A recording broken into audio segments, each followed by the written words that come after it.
Thanks for clicking this video, my dudes. This one will be a little bit longer than is usual because it is a cooking stream and it involves everything that I did on that cooking stream. I tried to get it a bit shorter, but my editor absolutely insisted on having everything in there. So please make sure you hit it, check it out, hit it with a like, a subscribe if you haven't done so already, and check out those other videos anytime, my dudes. Cheers.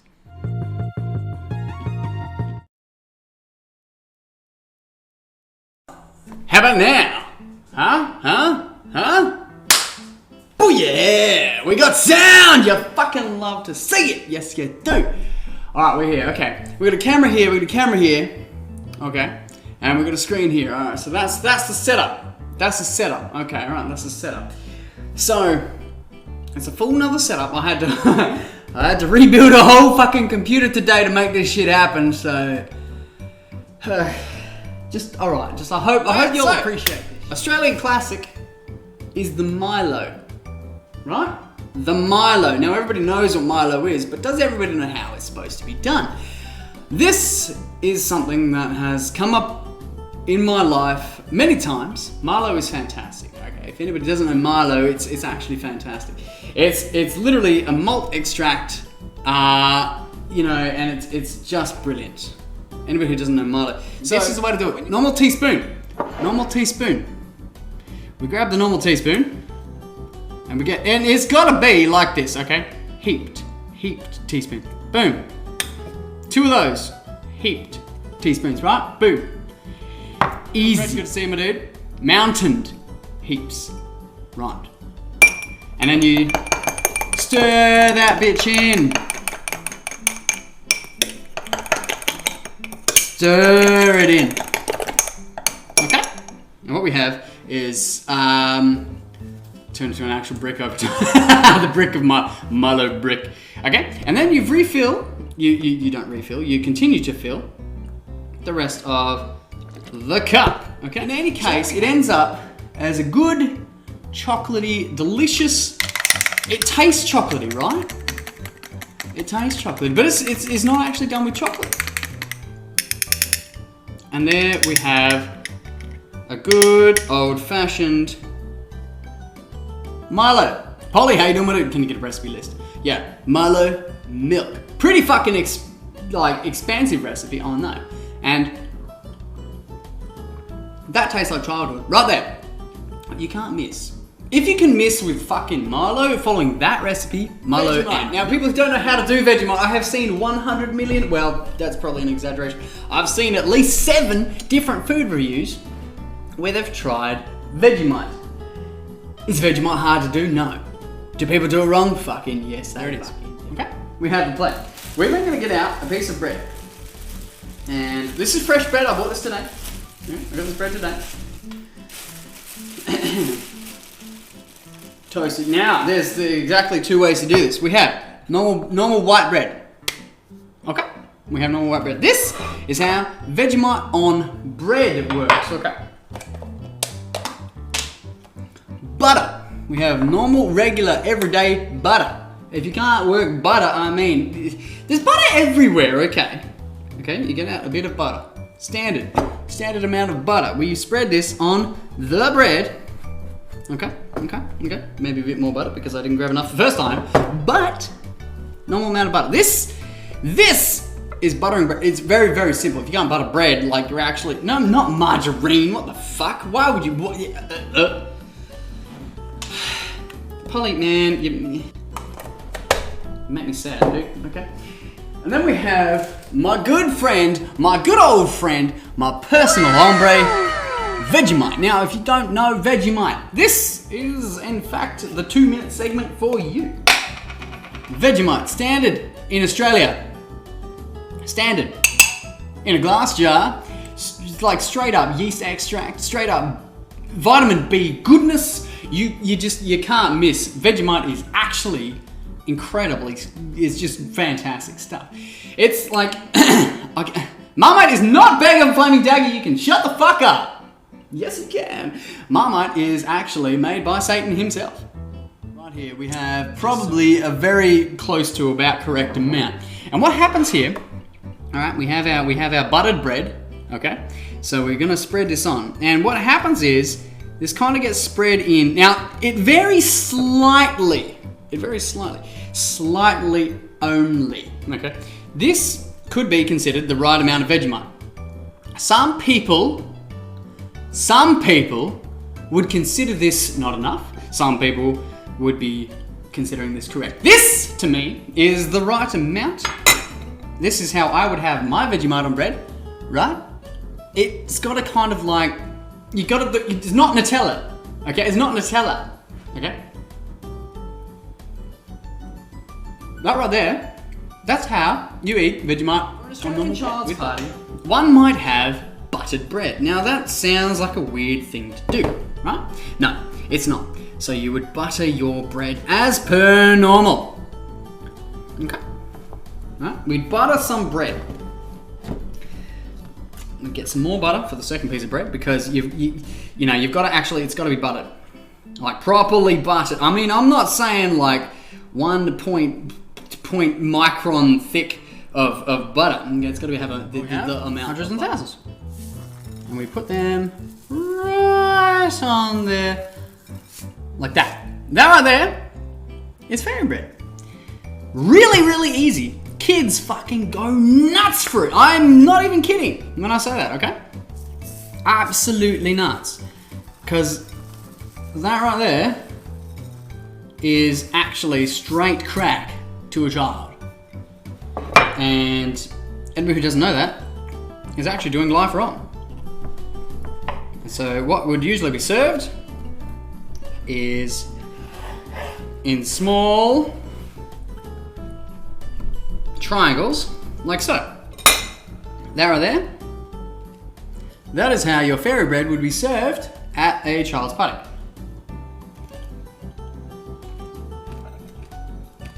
And it brings back so many memories. I've talked about, in the past, Bunnings Snags. Now, Bunnings Snags are an absolute staple of Australian culture. Again, absolute staple. Australian culture would not be what it is without Bunnings Snags. Bunnings in general, probably. Okay, so we have now some deliciously cooked onions.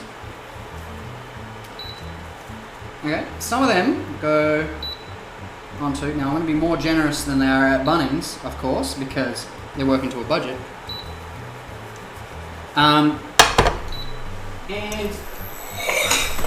we get, just going to put the rest of these on the plate, and we get some onions onto our piece of bread. Okay, really easy. Onto our piece of bread, right? We're making it like this. So basically, no movement to them when I push down. Just a little bit of spring, and that's what we like. That's what we like, right? So nothing fancy about this, and this just goes straight in. Now these are just regular thick beef sausages, okay? What you will get at Bunnings is thin beef sausages, and that's not fancy. It isn't, but you know, I want a slightly more fancy than actual Bunnings. Now I know that non-stick is not the best. I would go cast iron, but I'm cooking multiple things, you see, Chris. If I was only cooking one thing, a cast iron would be absolutely fine. In fact, if I was cooking one thing, a barbecue would be the way. But what we have, outside of the fact of sauce missing, because sauce again is optional. It's optional. Is a Bunnings snack. This is a Bunnings snack. Is in a large bottle because the only place I usually use it is for making jerky, but that's okay. We'll be careful. So if it wants to fucking come out. So the way you would usually do it, maybe mustard, maybe barbecue sauce, maybe tomato sauce.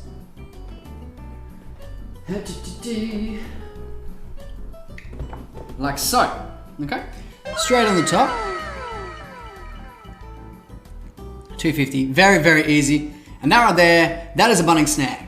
And for anybody who hasn't had one, it's way better at Bunnings. I don't know why, but it is. So, excellent.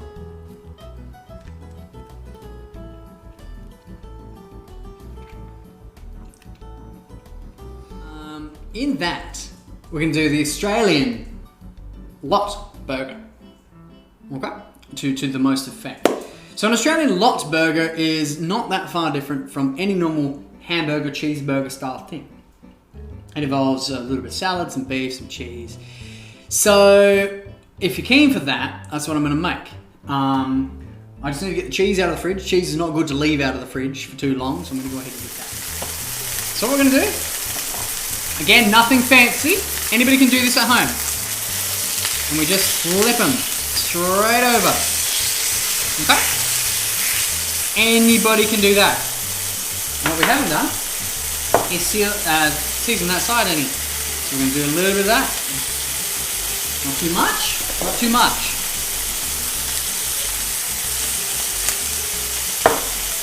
We'll do here, add a little bit of cheese. Now I would usually do this on a barbecue, but I'm going to put that on top. Okay? Then, and this is the trick, cover it. What that's going to do, what that is going to do, is melt that cheese as well as cook the inside of that meat. Excellent, good shit. We love it. Nothing fancy. Once again, nothing fancy. They're literally just coming off the base of the pan. Right? Nothing fancy about this. Straight on. Straight on. And they taste fantastic so far. Excellent amounts of flavours. That can go back over the top of that for now. That's just going to sit, okay? Nothing fancy about that. That right there, you could eat this. This right here, if you put this on top, that's a cheeseburger. And that's done. That's American, right there, that is a cheeseburger. But, we're not doing an American cheeseburger, are we? No. No. We're doing an Australian, the lot burger, or as close approximation as I can. So what we're doing, put some lettuce over the top. Yes, good old-fashioned lettuce. Everybody has seen lettuce in their life. I think lettuce exists everywhere in any case. Okay? Tomato. Once again, everybody's probably seen it. Okay? You got to test if your eggs are done. What you want is good springy texture. Similar to your sausages, actually. Dog's not excited. There is thunder outside and she's scared of thunder. Okay? Nothing fancy once again, but once you can pick that egg up, whoop, straight on top. How do you miss that? How do you miss that? It does a lot burger. What you're going to get is something like this. You're going to get a cheeseburger made to a hamburger, but you're also going to get my friend, my close personal friend, my close hombre himself, or herself, I don't fucking know, I didn't ask. Beetroot. Now, for those of you who have not had beetroot on a burger, which is going to be many of you, beetroot is fantastic. If you don't know what beetroot is, that is beets. Everybody knows what beets are. And that just sits right on the burger as well. And this is regular old, in a tin, can't miss. Here is the way we do this. Here is the way we do it here. This is the lot. My dudes are going to recognise my boy pineapple. Slice of pineapple. Boom. Right on there. Now, if you don't like pineapple, you probably can't have the lot burger. This bad boy is now dressed to impress. And what we do here, we just finish her up. Obviously, it's a small bun. Obviously. What we might do here in Australia is a little dash more salt on top of the tomato. And then put that bun right on top. And squeeze all of the fucking... squeeze all the fillings out. Brilliant! But that's what's going to happen when you eat it anyway. But we're going to put them back in. Just for presentation purposes. Regular hamburger.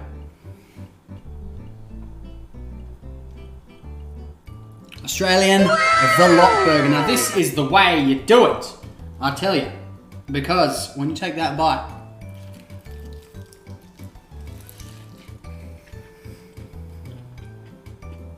and it's juicy and delicious. We're going to do something called a chicken parmy.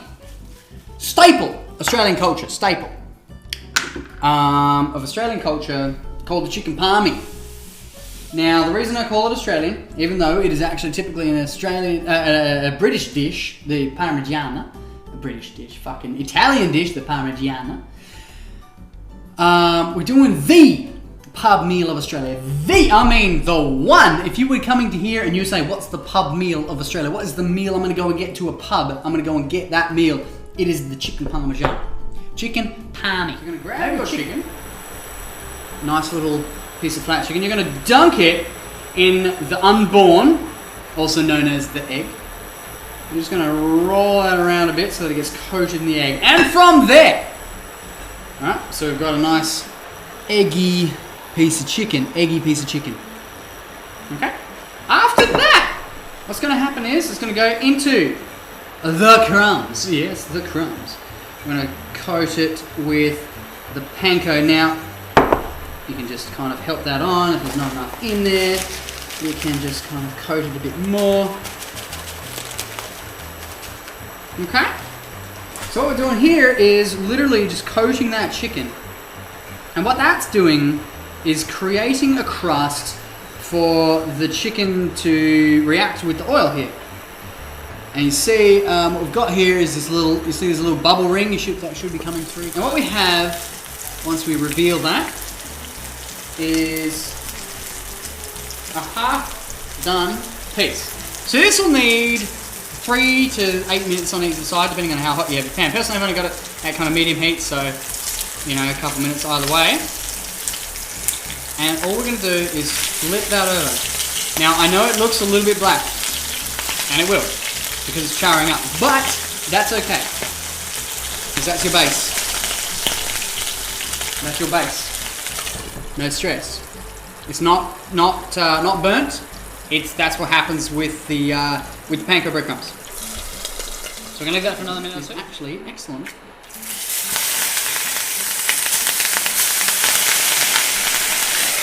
You want to be careful because that oil is hot. It is hot. You got to be careful. This is why we have a top to our pan. This is why we have safety measures in general. And that'll only need a minute or two in the oil because that oil's already very hot. Bacon's already quite fatty. It won't need long basically. So all you tend to do is fry it off to a point that it gets to the nice crispy stage that everybody likes bacon. We get our tomato sauce. Not on our raw chicken board once again.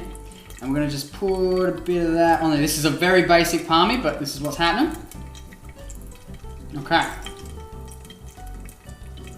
This tomato sauce, which is it's very similar to like pizza sauce, I guess. If you were to base a pizza, this is what you would do, depending on who's making what. But this is the way I'm going to do it. We have our bacon. Now, this can be ham, this can be bacon, this can be... Basically, it varies again, depending on where you're going, who's cooking. What we have is some nice crispy bacon, okay? Now, it only needs to be crispy on one side, and I'm about to show you why. I'm going to just put our bits of bacon. This is only one rasher of bacon, so this doesn't have to be a super hefty meal, so it doesn't have to be a super fatty meal, anything like that. Now we put this light side up, and we're going to do this in a bit of an interesting fashion. So we get our bacon on top. Okay, that is that. That is the way to do that. Get those bits of cheese that we have, okay? Regular cheddar cheese. Straight on top. It's gonna go briefly back in the pan. Now, why would it go back in the pan? Well, that's a great question. I have the answer for it right here. I happen to own an oversized blowtorch. The reason this is relevant is because I'm gonna bring it out. I'm gonna get it right now. Right, and I know what you're thinking. I know what everybody's thinking. This is not an oversized blowtorch. This is a regular sized blowtorch. And you would be absolutely correct. Because this is just the lighter. This is how I light the blowtorch. So then we get the actual blowtorch. Much bigger. This is we have the basic blowtorch. We go boom, fire. This would take a long time. But instead, we go and we turn that one on. And oh yeah. We get this and we place this over the cheese. Because that way I don't have to get my grill out. And this will soften my cheese up quite nicely. And give it a bit of a grill effect. It will melt it over my chicken. And because I'm doing it into a pan, it's no problem.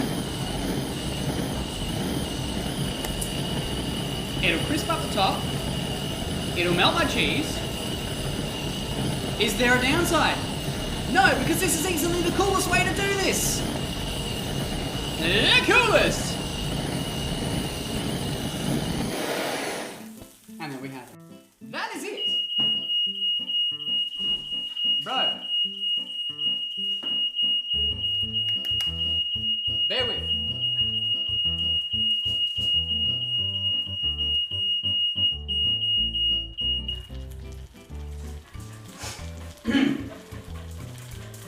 So excellent news, my smoke alarm works. But basically what we have here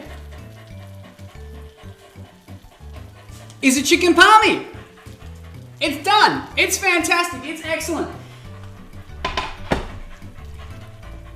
And you can still hear it, actually. I hope you can hear it. It's still sizzling.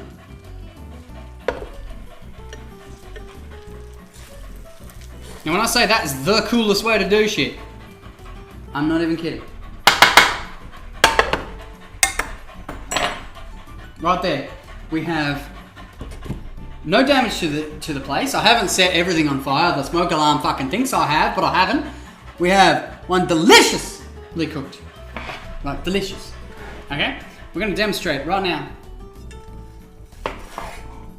Because we have a perfectly cooked chicken. Soft, tender, delicious, Joyce. Yes, I know I set off the alarm, I know. And that right there, and it smells fantastic. It smells like a tomatoey, chickeny, cheesy deliciousness, like.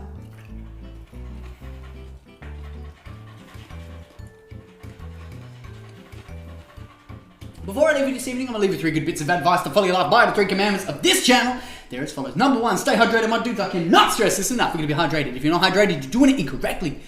Get hydrated. It's the only way to live. Number 2, don't work too hard, unless you're working for yourself, in which case, work as hard as you damn well please. Number 3, take nothing too seriously, my dudes. It's not worth taking anything too seriously. Don't you beat me, you bitch. What have I said about that? Not worth taking anything too seriously. You only get one life, you don't get out alive. Take nothing too seriously, it isn't worth your damn time, my dudes! That is it from me, I will be back. I will be back. What edition next time? You'll have to wait and see, my dude. You'll have to wait and see. Yep, that's the end of that. My dudes, I'll be back next week. Yes, I will. Monday night, I shall be back. Is when I'll be here. But until I'm back under this name, until I'm back here in this box, until I'm back on your screens, your devices, until such time as I'm here to give you the hype and telling you to hydrate, until, my dudes, such time as I'm here on Monday night, my dudes,